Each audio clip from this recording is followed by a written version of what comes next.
Hello everyone, welcome to dynamic study. I hope you all are fine. आज हम इस video में 5 MCQs discuss करेंगे जो 10 यूनिट्स हैं हमारे नेट पेपर 1 के। उन्हीं यूनिट्स में से कुछ क्वेश्चंस हैं। तो विदाउट फर्दर डिले चलिए स्टार्ट करते हैं अपना आज का ये वीडियो।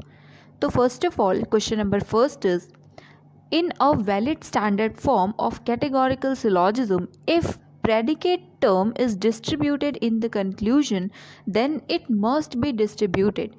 दैट इज़ कि एक सिलॉजिज्म का एक स्टैंडर्ड फॉर्म वैलिड है जो कि वो अगर दिया हुआ है जिसमें कि प्रेडिकेट टर्म जो है वो कंक्लूजन में डिस्ट्रीब्यूटेड है, तो उसका डिस्ट्रीब्यूशन इनमें से किस में होना चाहिए या नहीं होना चाहिए। So options are first is in both the premises, that is जो कंक्लूजन जिन दो प्रेमाइसेस की वजह से आया है उन दोनों ही प्रेमाइसेस में उस पर्टिकुलर टर्म को डिस्ट्रीब्यूट होना चाहिए। Second option is in minor premise, that is जो माइनर प्रेमाइज है उसमें डिस्ट्रीब्यूट होना चाहिए। Third is in major premise, that is जो मेजर प्रेमाइज है उसमें होना चाहिए। या fourth is in none of the premises, that is कि अगर दोनों में ही डिस्ट्रीब्यूटेड नहीं भी है तो भी ये कंक्लूजन आ सकता है। तो यस, इसका आंसर होगा option number third, that is कि इन मेजर प्रेमाइज। एंड ऑब्वियसली अगर हम प्रेडिकेट टर्म की बात करते हैं कंक्लूजन में अगर वो डिस्ट्रीब्यूटेड है तो इसका मतलब कि कंक्लूजन का प्रेडिकेट टर्म जो कि मेजर टर्म होता है वो डिस्ट्रीब्यूटेड है। तो वो कंक्लूजन में डिस्ट्रीब्यूटेड हो इसके लिए ज़रूरी है कि वो मेजर जो प्रेमाइस है उसमें भी डिस्ट्रीब्यूटेड हो। और अगर ऐसा नहीं हुआ तो ऑब्वियसली वो एक फॉलिसी होगी। और उस फॉलिसी का नाम क्या है आपको पता होगा, हमने ऑलरेडी डिस्कस किया हुआ है कई बार। वो पॉलिसी होगी पॉलिसी ऑफ एलिसिट मेजर, जिसमें कि जो प्रेडिकेट टर्म है कंक्लूजन का, कंक्लूजन में वो डिस्ट्रीब्यूटेड है बट जो प्रेमाइस है उसमें वो अनडिस्ट्रीब्यूटेड है। तो यहाँ पे जो हमारा आंसर है वो है option number third. So our next question is which among the following is the correct order of universities according to their rank in QS World University Rankings 2020। That is की जो QS World की rankings होती हैं universities की, वो 2020 में जो publish हुई है उसके अकॉर्डिंग इनमें से क्या यूनिवर्सिटीज़ का करेक्ट ऑर्डर है। दैट इज़ की उनकी rank first second third fourth या वॉट एवर इन यूनिवर्सिटीज़ में कौन सी यूनिवर्सिटी है जिसकी रैंक फर्स्ट है या सबसे बेस्ट है, देन उसके बाद सेकंड है, देन थर्ड है। ये कौन सा ऑर्डर इनमें से सही है। तो the options here are first is MIT, that is the Massachusetts Institute of Technology, then Stanford University and third is Harvard University. The second option is Stanford University, then MIT, then Harvard. Third option is MIT, Stanford and Oxford. या fourth option is Harvard, Stanford and Oxford. That is कि first rank पे Harvard है, then Stanford है, then Oxford है। Yes, इसका answer है option number first. That is कि अगर हम QS वर्ल्ड यूनिवर्सिटी रैंकिंग की बात करते हैं 2020 की, तो उसमें जो नंबर 1 यूनिवर्सिटी है फर्स्ट रैंक पर वो है MIT, that is Massachusetts Institute of Technology. Second rank मिली है स्टैनफोर्ड यूनिवर्सिटी को, थर्ड पे है हार्वर्ड यूनिवर्सिटी एंड फोर्थ पे है ऑक्सफोर्ड यूनिवर्सिटी। तो यहाँ पे आंसर है ऑप्शन नंबर फर्स्ट। और अगर हम टॉप 5 की बात करें तो as I already told you कि first is MIT, second is Stanford, third is Harvard, fourth is University of Oxford and fifth is California Institute of Technology, that is Caltech. सो ये है top 5 universities across the world. अब अगर हम India की जो universities हैं उनकी रैंकिंग क्या रही है उसकी बात करें तो टॉप 3 में है हमारी, मतलब ऑल ओवर इंडिया जो टॉप 3 यूनिवर्सिटीज़ हैं वो हैं अकॉर्डिंग टू दिस रैंक, वो हैं फर्स्ट पे है IIT Bombay, then comes IISc Bengaluru, उसके बाद है IIT दिल्ली। अब इनकी जो वो ऑल ओवर वर्ल्ड रैंकिंग है वो क्या है, तो IIT बॉम्बे को मिली है 172, that is 172nd rank. IISc Bengaluru की रैंक है 185 एंड IIT दिल्ली को मिली है 193 रैंक। तो ये है हमारे इंडिया की तरफ से top 3 universities.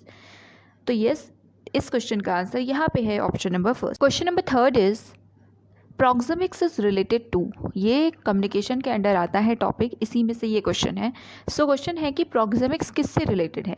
Option first is neutral communication, second is unidirectional communication, third is verbal communication और fourth is non verbal communication. तो सबसे पहले इसके आंसर की बात करें तो इसका आंसर होगा option number fourth, that is non verbal communication. तो आपने पढ़ा होगा नॉन वर्बल कम्युनिकेशन में, तो ये भी कुछ थ्योरीज होती है नॉन वर्बल कम्युनिकेशन की, उन्हीं से रिलेटेड है ये क्वेश्चन। तो नॉन वर्बल कम्युनिकेशन में बेसिकली हम वर्ड्स के थ्रू बात नहीं करते हैं, वर्बल नहीं होता, वो बिना वर्ड्स के होता है, जिसमें हम कुछ साइंस के उन सब के थ्रू बात करते हैं नॉन वर्बली। तो इसके अंदर आपने 5 चीज़ों के बारे में शायद पढ़ा हो कहीं पे, नहीं तो हम अभी डिस्कस कर ले रहे हैं। इसमें 5 चीज़ें इंक्लूड होती हैं, दैट इज़ कि जो नॉन वर्बल कम्युनिकेशन थ्योरीज़ हैं उनमें 5 चीज़ें इन्वॉल्व है। जैसे कि सबसे पहले तो प्रॉक्सिमिक्स है, इसका नाम खुद भी मेंशन कर रहा है, इसका मतलब प्रॉक्सिमिक्स में प्रॉक्सिमिटी आपको पता है समथिंग रिलेटेड टू क्लोजनेस। तो येस, ये उसी से रिलेटेड है कि प्रॉक्सिमिक्स को हम जैसे स्पेस है उसकी स्टडी कहते हैं, या हम स्पेस को कैसे यूज़ करते हैं। बट कम्युनिकेशन के सेंस में जब हम बात करते हैं तो ये सिंपल है कि जो पीपल हैं वो कैसे स्पेस को यूज़ कर रहे हैं एक दूसरे से कम्युनिकेट करने के लिए, कम्युनिकेशन गोल्स जो है हमारे वो अचीव हो उसके लिए हम कैसे स्पेस का यूज़ कर रहे हैं, और जो सामने वाला पर्सन है वो कैसे उस चीज़ को परसीव कर रहा है, ये बहुत इंपॉर्टेंट है। तो प्रॉक्सिमिक्स में हम स्पेस की बात करते हैं, और स्पेस कैसे कम्युनिकेशन को, नॉन वर्बल कम्युनिकेशन को दर्शाता है, कैसे हम चीज़ों को परसीव करते हैं। और बाकी जो 4 और चीज़ें हैं नॉन वर्बल कम्युनिकेशन थ्योरीज से रिलेटेड, फर्स्ट ऑफ ऑल तो साइन लैंग्वेज है जिसे हम सेमियोटिक्स कहते हैं, देन काइनेसिक्स जो कि बॉडी लैंग्वेज से रिलेटेड है, देन हैप्टिक्स जो कि टच से रिलेटेड है, एंड द लास्ट है कि टाइम से रिलेटेड है, क्रोनेमिक्स। तो येस, ये थी कम्युनिकेशन थ्योरीज से रिलेटेड बातें। अब हम नेक्स्ट की बात करते हैं और देखते हैं अपना next question. So our next question is, our journalist wanted to record the views of the people on the budget near the market. The sampling method that the journalist will use is, that is कि budget है उस पर हमें उस पर एक journalist है जिसे कि अपने मार्केट में जाकर जो भी आसपास के लोग हैं उनकी राय जाननी है, उनके व्यूज़ को रिकॉर्ड करना है। तो वो जो सैम्पलिंग करेगा वो इनमें से क्या टॉपिक होगा या वो कौन सा मेथड यूज़ करेगा। So option first is convenience sampling, जो उसके लिए कन्वीनियंस हो वो। Second is judgment sampling, third is random sampling, या fourth is non random sampling. अगर हम जर्नलिस्ट की बात करें तो जैसा आपने खुद भी देखा होगा न्यूज़ चैनल्स वगैरह में कि उन्हें अगर किसी की राय जाननी होती है तो वो एक पर्टिकुलर मार्केट या कहीं भी जाएंगे और अपनी कन्वीनियंस के हिसाब से वो किसी से भी बात करते हैं। आई नो कि आपको लगेगा रैंडम सैम्पलिंग भी इसका ऑप्शन हो सकता है, बट नहीं, इसका जो करेक्ट आंसर होना चाहिए वो है कन्वीनियंस सैम्पलिंग, क्योंकि ये बेसिकली जो कन्वीनियंस है उसी पर बेस होता है। तो यहाँ पर जो आंसर होगा वो होगा कन्वीनियंस सैम्पलिंग। नेक्स्ट क्वेश्चन की बात करें तो question number 5 is a man pointing to a photograph says. तो बेसिकली ये एक ब्लड रिलेशन वाला जो क्वेश्चन आता है हमारे रीजनिंग में उसका ही एक क्वेश्चन है। तो एक मैन है वो एक फोटोग्राफ की तरफ पॉइंट करते हुए कहता है कि the lady in the photograph is my nephew's maternal grandmother. ये उसने बोला। How is the lady in the photograph related to the man sister who has no other sister. तो बेसिकली इसमें उसकी सिस्टर से उस पर्टिकुलर लेडी का हमें रिलेशन बताना है जो कि फोटोग्राफ में है, जिसको कि वो मैन पॉइंट कर रहा है। तो अब सबसे पहले हम ब्लड रिलेशन के क्वेश्चन को ऑब्वियसली डायग्राम बनाते हैं, उसी के थ्रू करते हैं। तो यहाँ पे हम सबसे पहले उसे उसी डायग्राम से डिपिक्ट करेंगे। आपका जो भी तरीका है उस डायग्राम को बनाने का आप उसके अकॉर्डिंग बना सकते हैं। हम जो बनाएंगे उसमें हम मेल को रिप्रेजेंट करेंगे स्क्वायर से और फीमेल को रिप्रेजेंट करेंगे सर्कल से। तो यहाँ पे मैन ने अपने नेफ्यू की बात की है, तो ये हो गया वो मैन, और यहाँ पे उसका नेफ्यू है, मतलब उसके भाई या बहन का बेटा हुआ, तो ये हो गया उसका नेफ्यू जिसे हम एन से डिपिक्ट कर रहे हैं, और यहाँ पे वो मैन है जो कि एम से डिपिक्ट कर रहे हैं। उसके बाद उन्होंने मेंशन किया कि नेफ्यू की मैटरनल ग्रैंड मदर।